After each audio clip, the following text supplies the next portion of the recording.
দেশেতে দিনের পর দিন পার্টি বেরিয়ে পড়তেছে, আমার সাংবাদিকদের কোনো জিরন নেই, রেস নেই, সারাক্ষণ খাটতে হবে। ওরে ক্যামেরাম্যান তোর হলো, ওইদিকে পার্টি বেরিয়ে পড়েছে,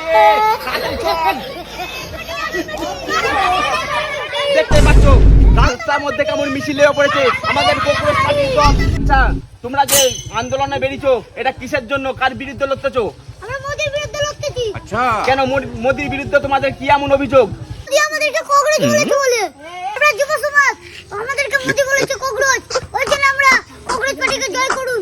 সবাই বলুন আমার পার্টি তোমার পার্টি, কংগ্রেস পার্টি তোমার পার্টি আমার পার্টি, কংগ্রেস পার্টি দেখস্তা একটা পার্টি আসতেই থাকতেছে, রেডি করো। একের পর এক দেশেতে পার্টি আসতেই চলেছে। এই মমতা গেল, মোদি এলো, মোদির পরে আবার চলে এলো একটা কংগ্রেস। এই দেশেতে যেন পার্টির ছাই সাবলা হয়ে গেছে, প্রত্যেকটা ঘরে ঘরে আজকে পার্টিগিরি হয়ে গেছে, মানুষ কাজকর্ম সব বরবাদ করে দিয়েছে। মহিলাদের কাছে আমরা জেনে আসি এই পার্টিতে কে জয়যুক্ত হতে পারবে, একমাত্র মেয়েরাই বলতে পারবে, কেন মেয়েদের হাতে এখন রাজত্ব। চল একটা মহিলার কাছে জেনে আসি।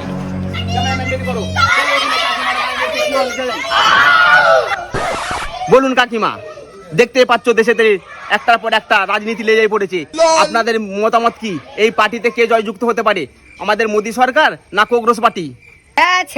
আর কি বলবো, দেশটা পুরো উচ্ছনে চলে গেছে। তা কাকিমা আপনি যেটা বলছেন, ক্যামেরা ফোনটাকে মুখে ঢুকিয়ে দে, ফোনটাকে মুখে ঢুকিয়ে দিচ্ছি ক্যামেরাকে। হ্যাঁ তা কাকিমা তুমি যা বলেছো সেটাই সত্যি, দেশটা পুরো উচ্ছনে চলে যাচ্ছে। তা কোন পার্টি জয়যুক্ত করবে একমাত্র তোমরাই বলতে পারবে। তা কি বলতে চাচ্ছ বলুন। শুনো তাহলে, দিদি ছিল 1.5 দিয়েছে, দাদা এইটা 3 দিল, কংগ্রেস পার্টি আইছে সে যদি 6 দেয় সে গড়গড় করে এগোবে। Super super. দেশেতে কোন পার্টি থাকবে সেটা মহিলারাই ভালো জানে, কেন মহিলারা টাকার নেশায় পড়েছে, ওরা দেশ চিনেনি, ওরা টাকা চিনে। দিদি ছিল 1.5 দিয়েছে, দাদা এলো 3 দিল, কংগ্রেস যদি 6 দেয় কাকিমা বলতেছে ও পার্টি উঠে যাবে। তা কাকিমা আপনারা দেশকে ভালোবাসেন না টাকাকে ভালোবাসেন?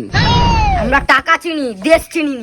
ক্যামেরাম্যান রেডি করো, দেখতেই পাচ্ছ দেশটাকে মেয়েরাই ছনে পাঠিয়ে দেবার ব্যবস্থা করে নিয়েছে, ওরা টাকা চিনে দেশ চিনে নি। আর দেশের আমরা মানুষরা যতই খেটে মরি, যতই কাজকর্ম করি, যতই আমরা পার্টির পিছনে ঘুরি, মেয়েরা ঘরে বসে বসে ওরা পার্টিকে উল্টোতে শিখে গেছে।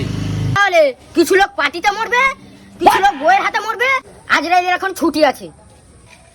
তা যা বলেছো কাকিমা সত্যি তাই, কিছু মানুষ ওই রাজনীতিতে মরবে আর কিছু লোক ওই বইয়ের হাতে মার খেয়েই মরবে। ওই মানুষকে মারতে আজ আজরাইলের প্রয়োজন হবে নি, আজরাইলের এখন দরকারই নেই। হ্যাঁ তুই ঢুকি দে কালের ভিতরে। অনেকের মানুষের মনেতে প্রশ্ন জাগে, কেন মহিলাও যদি হাফ থাকে পুরুষও হাফ থাকবে, কেনই বা মেয়েদের হাতে রাজনীতি থাকবে, ওরাই কেন সিদ্ধান্ত নেবে কোন পার্টি জিতবে? তবে একটা কথা বলে দিচ্ছি শুনো, মেয়ে যদি হাফ থাকে ছেলে যদি হাফ থাকে, কিছু হাফ মানুষ রয়েছে বইয়ের কোথায় উঠে বসে, তাহলে তখন কি করবে? তাই কোন মহিলাদের ভোটটাই এখন বেশি হচ্ছে, ওদের যদি টাকা যদি সংখ্যা যদি বাড়ি দেয় কংগ্রেস পার্টি চচ্চর করে উঠে যাবে। এই তুমি একটা ঠিক কথা বলেছো, ভাতের এখন হাতের নিচে না চাই। তোমরা শুধু ভাত আর লাচাওনি, দেশটাকেও লাচাচ্ছ, বুঝতে পারলে তো? ওই টাকা পয়সা লিচ্ছ আর জিনিসপত্র দাম আগুন হয়ে যাচ্ছে। ক্যামেরা বন্ধ কর, ঘর চল।